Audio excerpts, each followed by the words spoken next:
Good morning, everybody, and welcome back to the walk. Today is Tuesday, April 1st, and we are up to the vision of the new temple. I've given you 2 days of background. One of the biggest pieces to take away from this is that the specific measurements of this temple that Ezekiel was shown has never been built. It's never been in existence. Most of the commentators and the experts and biblical scholars believe that this is the millennial temple when Christ comes and reigns on earth for 1,000 years.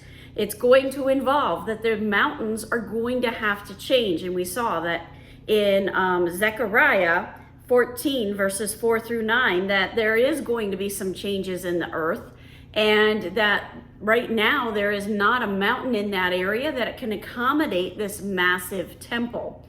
However, God is a big God, and God can change that. So that brings us to verse 1, which says, "In the 25th year of our exile, at the beginning of the year, on the 10th day of the month, in the 14th year after the city was struck down, on that very day the hand of the Lord was upon me, and he brought me to the city."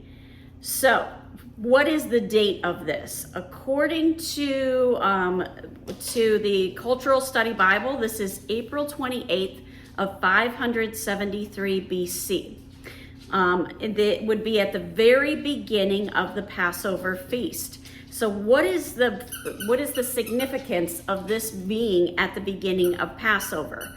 Well, this is a vision of a future church, and the fact that it's happening at Passover. Now, in the pulpit commentary, there was an interesting note that said, the 10th day of the month was the day on which the Torah enjoined the selection of the lamb for the Passover. Indeed, the two clauses in Ezekiel read like an abbreviation of the Mosaic statute in Exodus 12, 2-3. So they were to be reading a certain portion of the Torah and preparing the lamb for the Passover.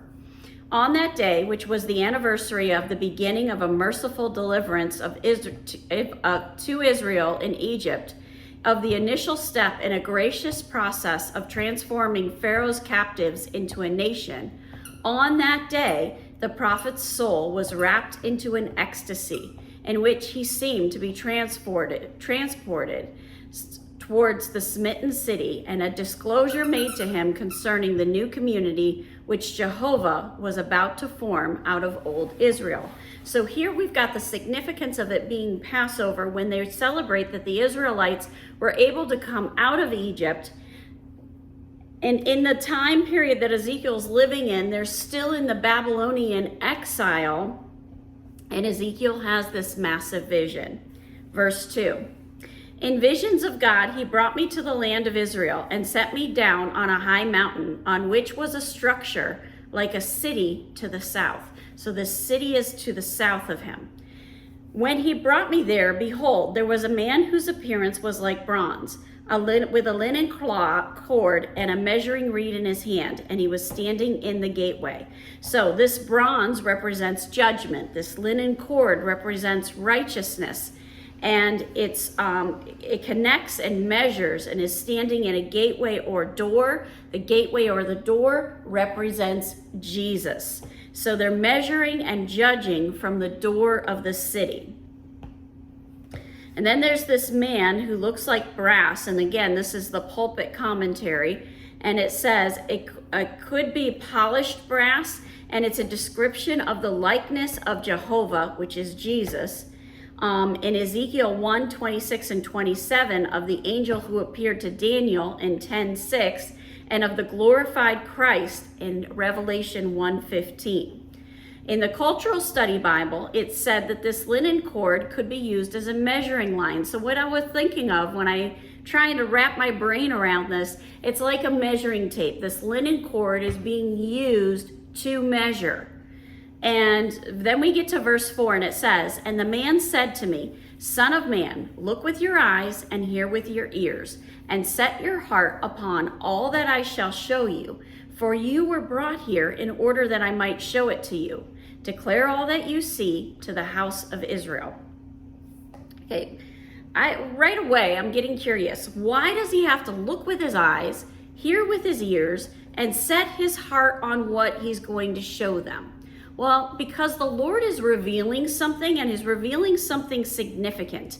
In Romans 10:10 it says, "For with the heart one believes and is justified, and with the mouth one confesses and is saved." So Ezekiel is being told, you're going to tell with your mouth what I am about to show you, and it's very significant. So you need to pay attention with your eyes, pay attention with your ears, and believe in your heart so that you can deliver this message with fidelity. The eyes, ears, and heart all give him that full picture. Without the belief, he's going to miss something. Without the ears hearing, he's going to miss something. Without the eyes seeing, he's going to miss something. And when the Lord is showing us something, it's important that we have all of those things coming together as well. Have a wonderful day. God bless, and keep walking the walk.